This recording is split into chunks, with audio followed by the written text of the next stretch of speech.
तो hello guys, welcome back to my channel Saini vlogs. नया दिन, नई शुरुआत। तो नई वीडियो लेकर मैं आप लोगों के आ चुका हूँ। बहुत ही ज़्यादा इन्फॉर्मेशन वीडियो होने वाली है। जैसे कि मैंने लास्ट वीडियोस भी मैंने डाली थी कि पोर्चुगल की इमिग्रेशन बंद हो चुकी है, तो वो जाके देख लो जिसने नहीं देखी है। यहाँ पे जॉब्स कैसे फाइंड कर सकते हो और क्या क्या प्रॉब्लम आती है, वो चीज़ें भी आप जाके देख सकते हो। डिस्क्रिप्शन में लिंक है वीडियोज़ का, वहाँ चले जाओ, वरना चैनल पर जाके देख लो, वहाँ पर मेरी सारी वीडियोज़ हैं।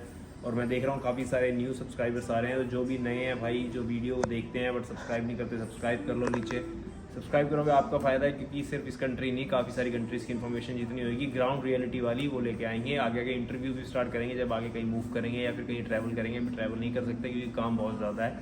तो इस वीडियो में मैं ओवरऑल कवर करने वाला हूँ कि आप लोगों को क्या क्या दिक्कतें आएंगी जब आप यूरोप में आते हैं, एंड पीछे से आपके एजेंट क्या क्या आपको बोल के भेजते हैं और आगे आपको क्या क्या देखने को मिलता है। तो पोर्चुगल में और यूरोप में बाकी कंट्रीज़ में कैसे कैसे मूव होना है, क्या क्या आपको सीख कर आना है, क्या क्या चीज़ें आपको पता होनी चाहिए और क्या क्या स्टेप आपको फर्स्ट यहाँ पे आके लेने हैं और क्या क्या प्रिपरेशन आपके पास होनी चाहिए।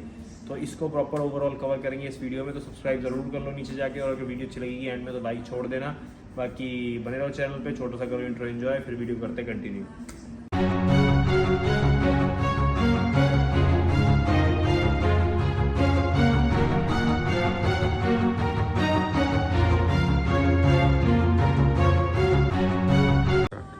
तो भाई हम करेंगे एक एक करके ताकि आप लोगों को समझ आए प्रॉपरली कि हम किस बारे में बात कर रहे हैं और आप लोगों के दिमाग में प्रॉपर एक फिल्म बन जाएगी। अगर आप यूरोप आते हैं तो आपको क्या क्या फेस करना पड़ेगा। ये भी चीज़ें मैंने भी फेस करी थी, ज़्यादा नहीं करी थी क्योंकि चलो किस्मत अच्छी थी, जॉब मिल गई थी और रहने का हो गया था। चलो थोड़ी सी फाइटिंग स्पिरिट्स होती है हर एक बंदे में, कुछ बंदों में नहीं होती है, वो नहीं फाइट कर पाते हैं, डिमोटिवेट हो जाते हैं, कुछ वापस चले जाते हैं, कुछ डिपोर्ट हो जाते हैं, कोई कुछ गलत स्टेप ले लेते हैं। तो बहुत सारी प्रॉब्लम्स होती है, तो हम वन बाय वन क्लियर करेंगे।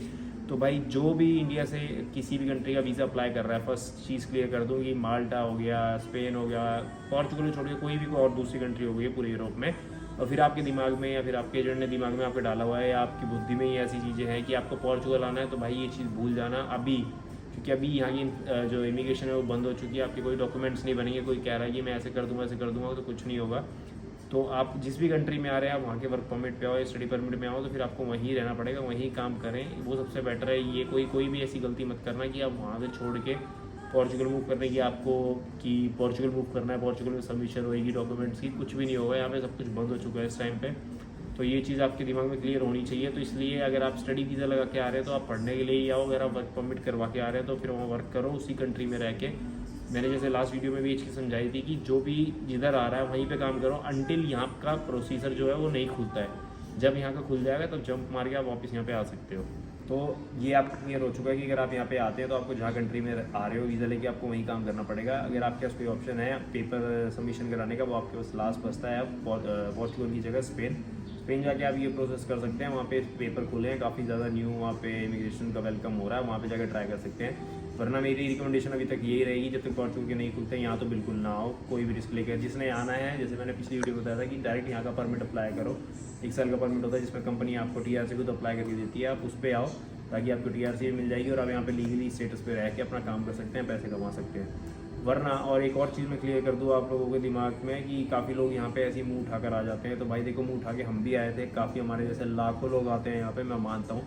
बट कहते हैं ना कि जैसे जो गलती दूसरे करते हैं वो आप ना करें। तो जब भी आप कहीं मूव कर रहे हैं किसी भी कंट्री में, देखो मैं ऑल ओवर दी वर्ल्ड में कवर कर सकता हूँ इस चीज़ को, ये क्योंकि पूरे वर्ल्ड में ही ऐसा चलता है। और जब भी आ रहे हैं, देखो होटल इंडस्ट्री का काम सबसे ज़्यादा, मैं खुद होटल इंडस्ट्री में हूँ। मेरे ख्याल से मोस्टली जितने लोग, हम जिस एरिया में मैं रहता हूँ यहाँ पे 95% लोग होटल इंडस्ट्री में ही काम करते हैं, क्योंकि यहाँ पे चलो काम भी ऐसा ही है। और मोस्टली पूरे यूरोप में होटल इंडस्ट्री में, रेस्टोरेंट लाइन में, बेकरी लाइन में, फैक्ट्री लाइन में भी है, फैक्ट्री लाइन में भी है, पर वो भी फूड से ही रिलेटेड है मोस्टली। फिश हो गई, कुछ मेकिंग हो गया, चॉकलेट्स हो गई, ये सब चीज़ें हो गई। तो ये चीज़ें आपको ज़रूर सीख के आनी है। आप नोट कर लो, पिज़्ज़ा मेकर हो गया, ठीक है, किचन हेल्पर हो गया, या फिर आपको वेटर लाइन का कुछ एक्सपीरियंस हो, नहीं भी है तो कम से कम इंग्लिश आपको बोलनी आनी चाहिए। तो ये सारी चीज़ें आपको सीख के आनी चाहिए। अगर आप शेफ़ हैं तो बहुत बढ़िया है। जैसे मैं एक एग्जांपल देता हूँ, मेरा दोस्त आया था लातविया से अभी, तो मेरे दिल्ली का ही दोस्त है मेरा बहुत पुराना, अखिल, जो मेरे फुटबॉलर्स देख रहे हैं मेरी वीडियो, जो पुराने दोस्त है अखिल यहाँ पे आ चुका है। मेरा एक दोस्त है, उसकी भी मैं आपको एक्सपीरियंस की वीडियो बनाऊंगा नेक्स्ट वीडियो में, उसके साथ क्या पता लाऊँ, आप उसके एक्सपीरियंस से लेके लातविया में और कंपैरिजन करूँ लातविया और पोर्चुगल का और बाकी यूरोपियन कंट्रीज़ का कि कैसे कैसे फ़र्क है यहाँ पे। तो वो आया, उसका शेफ़ का एक्सपीरियंस था। 1200-1300 यूरो में उसको एक जॉब मिल चुकी है, रहने का भी दे रखा है उन्होंने, और बढ़िया टिप बनती है। मतलब 1700-1800 यूरो बंदा वो एक जॉब से बना रहा है। और लोग कहते हैं पोर्चुगल में 700-800-900 से ऊपर बंदा नहीं कमा सकता है, लेकिन वो ये पता तो होना चाहिए कि तुम्हें आता है, कुछ नहीं आता। किसी को कुछ आता है तो उसको भाई अच्छे पैसे मिल जाते हैं। हम भी यहाँ पे बैठे हैं, हम भी कमा रहे हैं, 2 जॉब हम भी कर रहे हैं, 3 साल होने वाले। मैं हमेशा बोलता हूँ, लोग कुछ सोचेंगे कि मैं एटीट्यूड दिखा रहा हूँ या फिर कुछ बता रहा हूँ। मेरे साथ के काफ़ी लोग ऐसे हैं जो 2 जॉब कर रहे हैं, बढ़िया पैसा कमा रहे हैं। 2200 से नीचे कोई महीना जाता ही नहीं है। तो ऐसा नहीं है कि आप कमा नहीं सकते हैं, पैसा कमा सकते हैं, बट आपको काम आना चाहिए। और मैं एक चीज़ कहता हूँ, अगर काम नहीं भी आता है तो कुछ मत सीख के आओ, कम से कम इंग्लिश सीख कर आ जाओ। इंग्लिश सीख कर आ जाओगे तो आप यहाँ पे काम अपने आप सीख जाओगे, क्योंकि अगर आपको यहाँ की लोकल भाषा ही नहीं आती है और इंग्लिश ही नहीं आती है तो फिर आप कम्युनिकेशन कैसे करोगे। फिर एक ही काम रह जाता है, या तो खेती बाड़ी का, या फिर काम रह जाता है अपना बहाने धोने का। और उस काम में क्या है, बंदे का दिल भी नहीं लगता, कि मेहनत भी ज़्यादा होती है, दिल से करता भी नहीं। जैसे हम वेटरी का काम करते हैं, हम बारटेंडर का काम करते हैं, तो हमारा उसमें दिल लगता है, तो इसलिए हमारा टाइम भी इजीली निकल जाता है और हम उस चीज़ को एंजॉय करते हैं, तो हमें कोई भारी नहीं लगता काम। लेकिन जहाँ पे आपको काम भारी लगने लग जाएगा, क्योंकि आपको वो अच्छा ही नहीं लगता काम करना। क्योंकि जो कुछ चीज़ें मैंने आपको बताई है, शेफ़ हो गया, पिज़्ज़ा मेकर हो गया, कबाब का काम होता है, जो ये सब चीज़ें है ना, या फिर किचन में हेल्पिंग का हो गया, वेटरी लाइन का हो गया, बारटेंडर हो गया, या वाइन सोमलियर्स होते हैं जिसने स्टडी कर रखी हो, नहीं भी कर रखी हो, यहाँ पे इनका एक्सपीरियंस ले रखा हो, तो इन कामों का यहाँ पे बहुत ज़्यादा बेनिफिट है अगर आपको आता हो तो। बाकी मैं बात करूँ कि भाई जॉब क्लियर कर दी मैंने बात आपको। बाकी यहाँ पे एक चीज़ और देख कर आना, यहाँ पे सीज़न देख के आपको आना पड़ेगा। अगर आप पोर्चुगल आते हैं, डायरेक्ट स्पेन आते हैं, किसी भी ऐसी कंट्री में आते हैं जहाँ पे ओवरऑल ईयर का काम ज़्यादा नहीं रहता है, तो वहाँ पे जैसे ना पोर्चुगल की मैं एक एग्जांपल देता हूँ। यहाँ पे कुछ मंथ्स होते हैं, आफ्टर मार्च आपको जॉब मिलनी स्टार्ट होती है, मई जून तक, जुलाई तक भी चलो आपको मिल जाती है, बट उसके बाद जॉब बहुत रेयर होता है कि आपको मिले, क्योंकि वो एक पीक सीज़न होता है, जो सीज़न उठना होता है। तो काफ़ी सारे होटल वाले हो गए, रेस्टोरेंट्स वाले हो गए, वो लोग क्या करते हैं, स्टाफ नया हायर करते हैं, क्योंकि वो देखते हैं सीज़न कितना अच्छा जाने वाला है, तो उनके पास कुछ स्टाफ की कमी होती है तो हायर कर लेते हैं। तब तक स्लॉट सारे के सारे फुल हो जाते हैं हर जॉब में। तो जब भी आप आ रहे हैं तो इस चीज़ को थोड़ा सा देख कर आओ। अगर आपका उस टाइम देखो वो आपके हाथ में भी नहीं, आपका वीज़ा कब आना है, आपके एजेंट ने कब अप्लाई करना है, वो एक अलग बात है। बट एक ये छोटी सी ऐसी इन्फॉर्मेशन है कि चलो अगर ऐसा बन रहा होगा कि आप उस टाइम पे आ सकते हो, फरवरी मतलब जनवरी के बाद, क्योंकि अगर आप मान लो पोर्चुगल ही अगर आपने आना है और आप अगस्त सितंबर अक्टूबर में आ गए, तो आपको क्या है, फार्मिंग पे रहना पड़ेगा। सिर्फ फार्मिंग का ही काम अगर है आपके पास तो वो आप कर सकते हो, क्योंकि होटल इंडस्ट्री में कोई भी नया स्टाफ नहीं रखता है, क्योंकि यहाँ पे जो विंटर्स होती है वो बहुत ज़्यादा लो होती है, क्लाइंट्स बहुत कम होते हैं, तो नए स्टाफ की कहीं पर लोड होती नहीं है। तो बाकी जो भी मेरे भाई लोग यहाँ पे आ रहे हैं, चलो रेस्टोरेंट लाइन्स का मैंने इतना कुछ आपको बता दिया, उसको थोड़ा सा सेपरेट रख के साइड रख के, ना कि अगर आप पोर्चुगल में आ रहे हैं तो मैं कोई यहाँ की इन्फॉर्मेशन बता देता हूँ। ऑल ओवर दी यूरोप ये काम आपको मिल जाते हैं चॉकलेट फैक्ट्रीज़ में। यहाँ पे नॉर्थ ऑफ पोर्चुगल जैसे पोर्टो साइड या फिर लिस्बन साइड भी है कुछ, बाकी मोस्टली पोर्टो साइड, वहाँ पे बहुत सारी फैक्ट्रीज़ है। प्लेन्स पार्ट्स बनते हैं, बियर्स की फैक्ट्रीज़ हैं, बाकी पॉली बैग्स जो बनते हैं, पेपर बैग्स हो गए, प्लास्टिक बैग हो गए, इनकी फैक्ट्रीज़ हैं। तो इन यहाँ पे भी आपको जॉब मिल जाएगी अगर आपको इनका एक्सपीरियंस है, आपको कोई मशीन चलानी आती है इनसे रिगार्डिंग, तो आप वहाँ पे अप्लाई कर सकते हैं, इंस्टेड ऑफ धक्के खाने या लोगों से मदद मांगनी बिना बात के, जो आपको नहीं भी हेल्प करना चाहते। और बाकी एक चीज़, मैं इस वीडियो को ज़्यादा लंबा नहीं करूँगा, मैंने इसमें आपको यही छोटी सी इन्फॉर्मेशन देनी थी कि आप कैसे मूव कर सकते हैं और क्या कहाँ पे आपको आना चाहिए, नहीं आना चाहिए।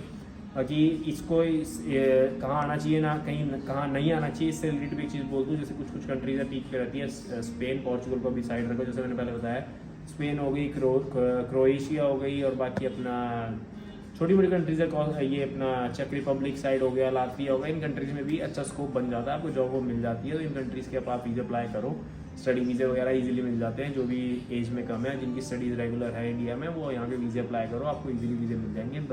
इंस्टेड ऑफ ज़्यादा एजेंट्स को पैसे देकर अपना कहीं फंसने से अच्छा है तो आप इन कंट्रीज़ के वीज़े अप्लाई करो, स्टडी वीज़े। और अगर आपको कोई हेल्प चाहिए उससे रिलेटेड तो आप लोग इंस्टाग्राम पर कर सकते हो, मेरा लिंक नीचे डिस्क्रिप्शन में मिल जाएगा अपने इंस्टाग्राम का, आपको मैं सब हेल्प कर दूंगा कैसे कहाँ से अप्लाई होगा, कहाँ से अप्लाई नहीं होगा, आप लोगों को फ़ायदा मिल जाएगा। फाइलिंग कहाँ से करानी चाहिए, आपको कुछ नहीं सही गाइडेंस दे पाऊँगा। जो कुछ लोग हैं जानने वाले जो करते हैं ये सब काम, या फिर कुछ ऐसी नॉलेज है कि जहाँ एजेंसीज जो अच्छा काम करती है, तो मैं बस उनको रिकमेंड कर सकता हूँ आपको, आप वहाँ पे जाके काम करा सकते हैं, दैट्स ऑल। बाकी होगा तो कुछ वीडियो में आपको बता के नाम भी बता दूंगा, मेरे को इतना वो है नहीं, कोई पेड प्रमोशन ऐसे होते नहीं है कि किसी का नाम लेने में सोचना पड़ेगा, नहीं। तो नेक्स्ट वीडियोज़ में आपको वो भी समझा दूंगा मैं। तो ये चीज़ें अपने दिमाग में रख कर आना, या आना तो एजेंट्स की बातों में थोड़ा कम आया करो भाई, क्योंकि एजेंट्स कहते कुछ और है, यहाँ पे आकर मिलता कुछ और है। और बाकी एक और लास्ट जाते वीडियो को लंबा नहीं करते करते एक और चीज़ बताऊँगा, जब यहाँ पे आ रहे हो ना भाई, ना रिश्तेदार, ना भाई, ना बहन, ना किसी दोस्त, किसी के भरोसे पे मत आओ। अगर आप आ रहे हो, चलो कोई आपकी हेल्प कर रहा है तो बहुत अच्छी बात है, फिर कोई आपका अच्छा ही दोस्त या फिर कोई भाई बहन होगा जो आपकी हेल्प कर रहा है, वरना मोस्टली यहाँ पे भाई लोग ऐसे ही हैं, नहीं इतना यूज़ ही करते हैं, हेल्प कोई नहीं करता, बहुत रेयर करते हैं। क्योंकि चलो मैंने तो किसी की ली नहीं, मैं किसी को बोल भी नहीं सकता कि मैंने किसी ने मेरी हेल्प नहीं करी, मैंने ली नहीं किसी की हेल्प, खुद का स्टैंड रखते थे, खुद ही स्टैंड हो गए। तो अगर आपके पास उतनी है पावर तो आप खुद अपना स्टैंड रख सकते हो, तो आप यहाँ पे अपने आप को सेट कर लोगे। वरना अगर आप इतना नहीं पावर, मतलब कुछ वो लोग होते हैं ना कि जैसे इंडिया में भी घर पे रहना, ट्यूशन जाना, स्कूल जाना, वो बेचारे इतना नहीं बाहर इंटरेक्ट हो पाते लोगों से, अपने आप को नहीं सेटल कर पाते, तो उनके लिए थोड़ा सा इशू हो जाता है। तो थोड़ी सी ये पावर रहना अपने अंदर, और बाहर आओगे तो धक्के खाने पड़ेंगे सुबह शाम। यहाँ पे आगे ये चीज़ें नहीं है कि भाई खाने को नहीं मिल रहा है, यहाँ ऐसे सोने को नहीं मिल रहा है, नौकरी ऐसी मिल गई, इतने घंटे काम है, इतनी सैलरी है, इतनी छुट्टी है। ये मैंने पहले भी एक वीडियो में क्लियर करा था कि भाई यहाँ पे आके पहले अपने ड्रामे कम करे करो, काम सीखे करो, काम पे लगे करो, अपने आप को स्टेटस आपका अपना बनाए करो, सेटलमेंट रखे करो, उसके बाद अपनी डिमांड करो, जब आपकी डिमांड खुद बढ़ जाए। तो ये छोटी छोटी चीज़ें ध्यान रखना है। जो वीडियोस देख रहे हैं, जो चैनल पे नए हैं, सब्सक्राइब कर लो नीचे, और लाइक ज़रूर कर देना वीडियो अगर अच्छी लगी है तो। बाकी पोर्चुगल से रिलेटेड और बाकी दूसरी कंट्री से रिलेटेड मेरी वीडियोस पे आपको चैनल पे वीडियोस मिल जाएंगी, जाके अपना प्यार दिखाओ वहाँ पे, ज़्यादा सब्सक्राइब जरूर कर देना, और कमेंट छोड़ दो कि आपको किसके ऊपर वीडियो देखनी है आगे।